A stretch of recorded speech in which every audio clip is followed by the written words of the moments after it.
Having established NANC nerves in a number of preparations, including the gut, which was our main test organ, the next obvious question was, what is the transmitter in the NANC nerves? And we read Eccles and other people how to prove that something's a transmitter, and it needed 5 major criteria about synthesis and storage, showing that there was release, that you could collect the transmitter when it came out, showing there was some inactivation system, and most importantly showing that the exogenously applied substance exactly mimicked the neurogenic response. And finally, if you could find drugs that produce parallel block of both the exogenously applied substance and the neurogenic response.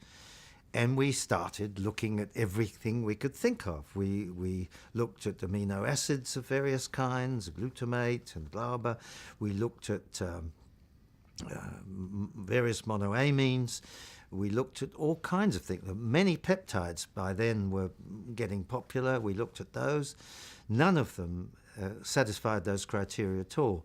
And in my reading, I came across several papers that made me look at ATP. The first one was a classic paper by Drury and St. Georgi in 1929, who showed that purines were effective extracellularly when applied to heart and to blood vessels. And then there were papers by Feldberg, who showed that ganglia were sensitive to extracellular ATP. And then there was this very important 2 papers by Pamela Holton in the 50s, who showed that during antidromic stimulation of sensory nerves supplying the rabbit ear artery, there was release of ATP in sufficient amounts to change the tone of the blood vessel in the ear. All these things together thought, well, why don't I try ATP? It seems unlikely. But ATP really satisfied the criteria quite remarkably well. So here's the NANC response in the Taenia coli. Rapid relaxation followed by rebound contraction.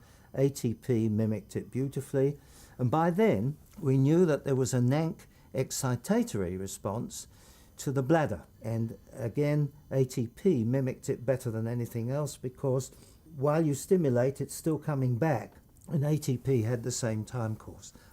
It turned out that there is a dye, a fluorescent dye called quinacrine, which selectively labels high levels of ATP bound to peptides in large granular vesicles and subpopulations of neurons in the myenteric plexus of the gut and in the bladder. Intrinsic neurons in the bladder shine up, showing high levels of ATP.